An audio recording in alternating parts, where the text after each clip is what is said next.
भगवान शिव का जन्म कैसे हुआ? योजी कई कहानियां प्रचलित हैं।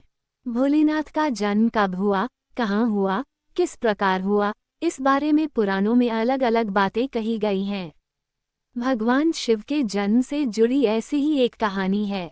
शिव पुराण में लिखा है कि भगवान शिव स्वयंभू हैं, यानी उनका जन्म अपने आप ही हुआ है।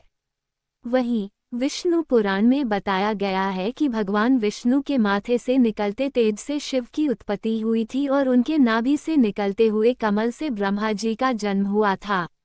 दूसरी और शिव पुराण ये कहता है कि एक बार की बात है जब भगवान शिव अपने घुटने मल रहे थे और उससे निकले मैल से विष्णु जी का जन्म हुआ।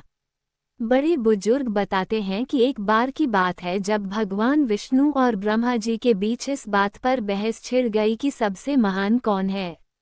इस बात को लेकर जब दोनों बहस कर रहे थे तो एक खंबे के रूप में महादेव उनके बीच आ गए।